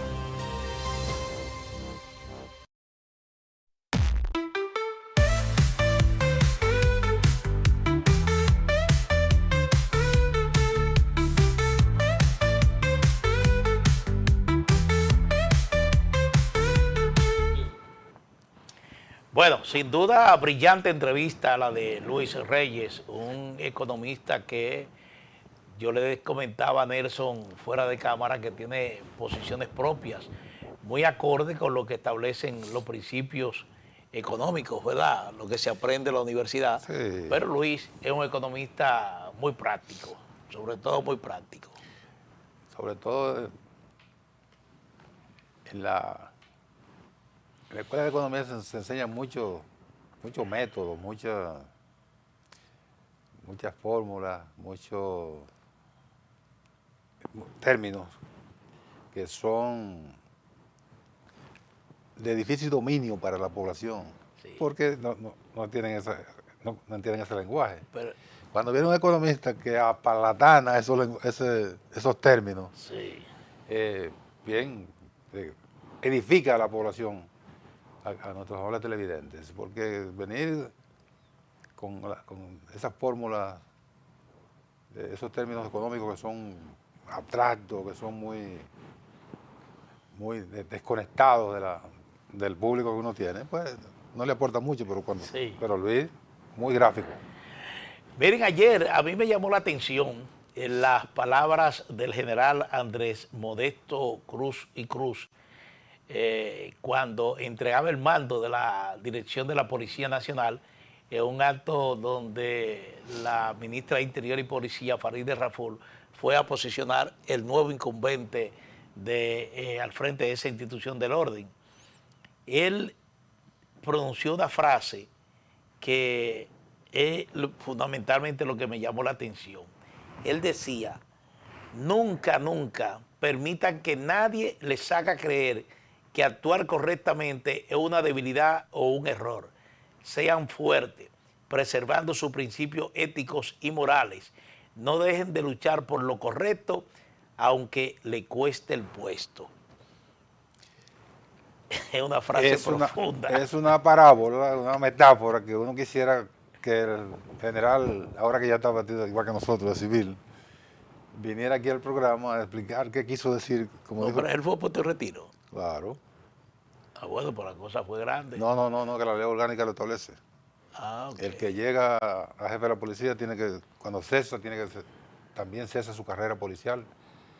Porque se supone que un jefe de policía, un director como le llaman ahora, pero sigue siendo jefe de la policía, llega al cargo, ha comandado a todo el mundo, a todos los miembros de esa institución, y de repente, que era lo que ocurría anteriormente, pasa a comandar, de ser jefe de la policía, pasa a comandar el departamento norte de la policía.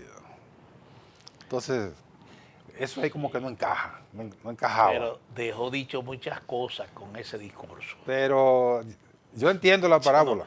Yo no sé, yo no me atrevería a entrar en análisis porque uno tendría que entrar en el terreno de la especulación y a mí no me gusta especular. Oye, que la mucho. especulación es bien clara. Nosotros lo dijimos aquí, lo hemos sostenido. A lo que él se refiere, que él entiende que su visita y su exposición en Navarrete fue lo correcto. Y no fue lo correcto, general. Tan sencillo como eso, fue una imprudencia. Usted puede elaborar toda su teoría, sus palabras, su parábola, que al único que le quedaron bien las parábolas fue al Señor. Sí. Usted puede hacer que eso fue un error. Mire, ¿qué tiempo tiene el caso Senasa ya que estalló? Bueno... Se lo pregunto porque usted es bueno con eso de las fechas. Sí, eso fue en enero. En enero pasado. En enero, sí. Es decir, que tenemos 7 meses ya. Vamos, 7 meses. 7 meses. Bueno, ya hubo 2 revisiones que son cada 3 meses. Sí, que son cada 3 meses. Pero hoy a las 9 de la mañana, el juez del segundo juzgado de instrucción del Distrito Nacional va a conocer una petición del Ministerio Público donde está solicitando un plazo adicional de 4 meses para concluir el proceso investigativo de este caso y presentar acusación. Eso uno no sabe si cuando terminen los 4 meses que el Ministerio Público está solicitando, va a solicitar un plazo mayor. Y nosotros hablábamos ayer del caso de Jean Alain Rodríguez, donde después de 2 años, bueno, después de uno de los 18 meses que cumplió como medida de prevención, como preso preventivo, el Ministerio Público solicitó nuevamente un plazo que se extendiera 4 meses más el periodo de investigación. Y después de los 4 meses pidió 2 meses más. Entonces, es una conducta reiterada del Ministerio Público. Uno sabe que construir un expediente implica, de alguna manera, recolectar todas las pruebas posibles que sirvan de sustento a la acusación, porque usted no puede presentar un expediente vacío. Claro. Ese expediente tiene que estar nutrido fundamentalmente de la prueba, porque ya el juez no se lleva de su íntima convicción, sino precisamente de las pruebas que se presenten para apoyar cada delito que el Ministerio Público dice que usted violó. Y entonces, pero ya esta conducta del Ministerio Público de estar pidiendo plazo, cuando se declara un caso complejo, es precisamente buscando ese objetivo. 18 meses, pero esos 18 meses se pueden prolongar hasta por más de 2 años.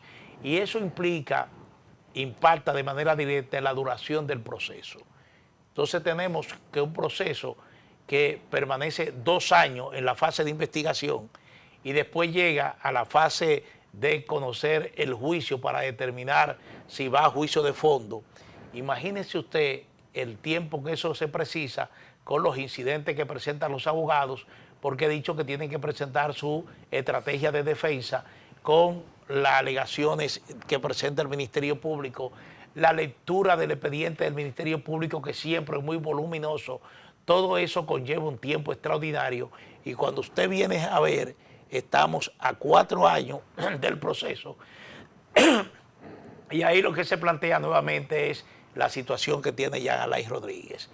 Ayer, Wilson Camacho, que es el director de persecución de la Procuraduría General de la República, decía que con la decisión de las juezas de ese tribunal colegiado, ahí se acabó ya el proceso contra Jean Alain Rodríguez y que tiene que ir a juicio de fondo. Y no es así. No es así. No es así. Porque, faltan tramos todavía. Ya los abogados anunciaron que van a apelar esa decisión. Entonces, falta un tramo largo todavía, abogado. Claro, entonces seguimos, según pinta ese expediente, ya que tú lo refieres, porque el caso es el de Senasa, según pinta ese expediente, ahí puede coger 1 año y medio más para decidir. Lógicamente. Porque viene la apelación en la Corte que tiene sus plazos, y luego viene la casación de la Suprema Corte de Justicia que también tiene sus plazos.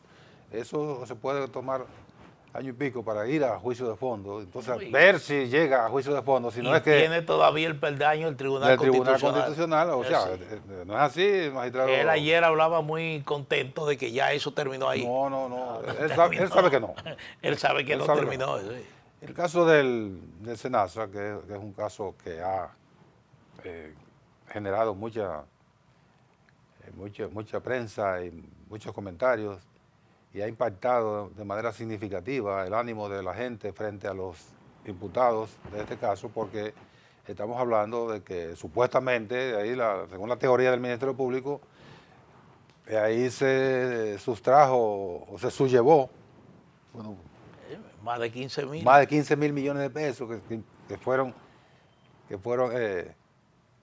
extraídos de los servicios que tenía que dar esa institución a la gente que depende de las atenciones médicas por vía del seguro.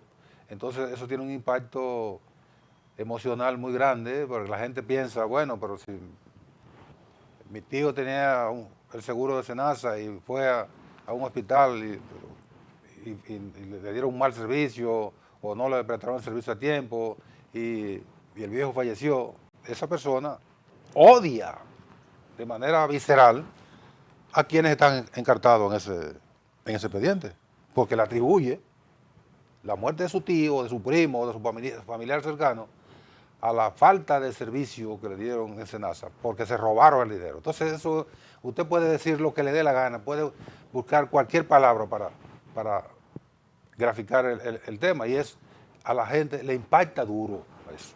O sea, viene el caso en el día de hoy, que va a decidir el tribunal.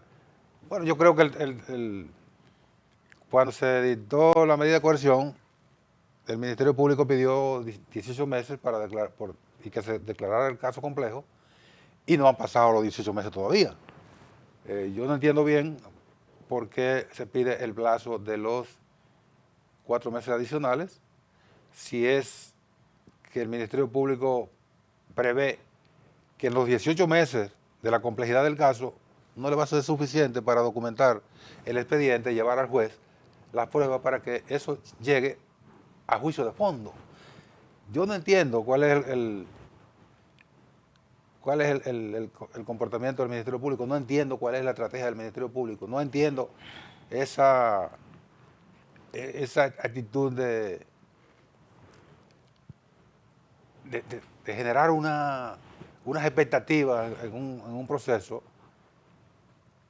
que después tiene que estar pidiendo plazos para que le permitan presentar las pruebas. Y vuelvo y te repito, la implicación que eso tiene es la duración del proceso. Es decir, y hay un plazo que uno entendía que era fatal de 4 años, pero ahora resulta que no, que ese plazo se puede acomodar. Ya 4 años no son 4 años. No. Es lo que al juez le dé la gana entender.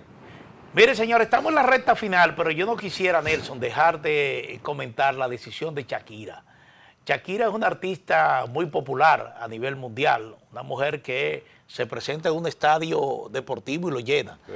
Donde quiera que dicen, ahí está Shakira, ella tiene un público que lo sigue, un público cautivo.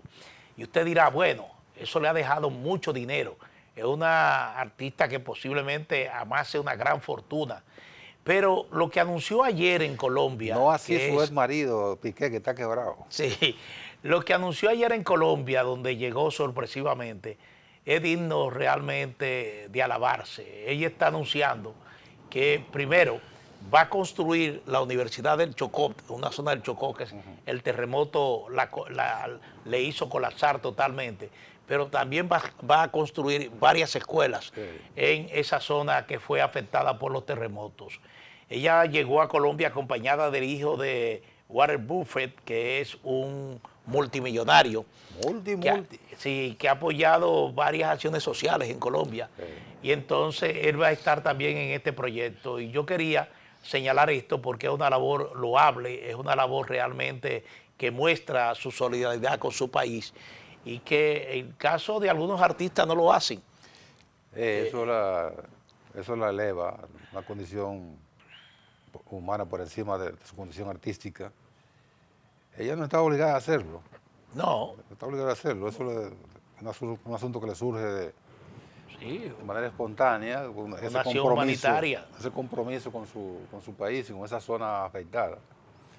Ayer surgieron críticas en Colombia porque el presidente Abelardo del Espriella, con esa estridencia que le caracteriza, dijo que en un tiempo récord había conseguido que el Banco Mundial le liberara 250 millones de dólares, que eso fue un asunto que fue por él. Y ocurre que de inmediato alguien le enmendó la plana y le dijo, señor presidente, usted está hablando mentira. Esos recursos fueron conseguidos por la administración Petro en febrero del año pasado. En febrero del año pasado. Y esas gestiones estaban iniciadas desde la administración anterior. Eso ya estaban aprobados, porque no es verdad que el Banco Mundial desembolsa, el Banco Mundial y el Fondo Monetario Internacional, pero concretamente el Banco Mundial y el Banco Interamericano de Desarrollo, tienen unos mecanismos de evaluación de las solicitudes de los países que pasa por entender algo tan sutil y a veces cuestionable también, porque ¿a qué me refiero? El Banco Mundial y el BID, cuando un país le presenta una solicitud de financiamiento de determinado proyecto, lo primero que hace es, si ese país está institucionalmente en capacidad de ser tomado en cuenta esa solicitud, institucionalmente. Bueno, Colombia evidentemente está institucionalmente apto, es un país institucionalmente bien fuerte. Y después vienen las evaluaciones técnicas. No es verdad, señor del Espriella. usted le puede hablar mentira a sus seguidores que están cegados por su forma de conducirse, pero esos recursos estaban ahí. Y qué bueno que fueron desembolsados en el momento preciso cuando Colombia necesita el apoyo para enfrentar la terrible situación que le generó el terremoto de hace 2 semanas. O sea, muy bueno que reciba los recursos. Sí, bueno, vamos a concluir con 2 noticias interesantísimas. Una es que ayer, precisamente Denis Priella presentó una especie de libro blanco donde está presentando un resumen de hechos que él está estableciendo. Son corrupción de la administración de Petro. Ya eso habrá que ver qué consecuencia tiene. Y en el día de ayer en Estados Unidos se armó un revuelo porque un senador demócrata apellido Otto soltó una de esas que hay que dejarla como la imaginación. Decía él: mientras los marineros del Lincoln luchan en esta guerra, mientras él agota, se refería al presidente Donald Trump, mientras él agota inútilmente nuestras municiones y reservas de petróleo, el presidente duerme durante sus reuniones, juega al golf, negocia acciones, no quiere hacer el trabajo, quiere construir su salón de baile y viajar con Natalie en su aparentemente indefenso palacio volador. Se refiere al avión presidencial que le regaló Qatar. Natalie Hart, que es la secretaria ejecutiva del presidente de los Estados Unidos. Eso causó un revuelo en Estados Unidos, respondió la Casa Blanca, los líderes demócratas. Bueno, y uno se imagina por qué esa rápida respuesta a este senador demócrata. Se alimentan las habladurías a partir de que tras la cumbre en Turquía, en Estambul fue, en Ankara. Ankara era la capital de Turquía. De la OTAN. Cuando el presidente va a abordar el avión presidencial Fuerza Aérea 1, de repente lo sacan por un lugar bien escondido, lo meten en una furgoneta de servicio del avión, sí, y lo llevan a un avión militar en el cual despega, y dejan el Air Force One, lo dejan como señuelo, donde estaban todos los funcionarios, incluso el secretario de Estado. Él se llevó... Por una amenaza de un atentado de Irán. Un supuesto atentado que le iban a hacer. Él dejó el avión de señuelo y él se fue en un avión militar. Pero dicen las habladurías, y eso lo documentó uno de los periódicos. Las agencias de prensa lo están, y los periódicos. Y los periódicos dijeron que cuando él iba de camino a montarse en la furgoneta, dijo: ¿dónde está Natalie? Traigan a Natalie. Todo el mundo, él lo dejó en el avión y se preocupó de que Natalie estuviera ahí. Bueno, señores, hasta mañana. Eso generó que renunciara la secretaria de prensa de la presidencia. De la Casa Blanca. Sí, de la Casa Blanca. Renunció ¿cómo es? Era Libby. Sí. Renunció, dijo que fue porque dio a luz recientemente y que tiene su familia. No, eso fue, usted me deja a mí de señuelo y se lleva a Natalie. Bye bye.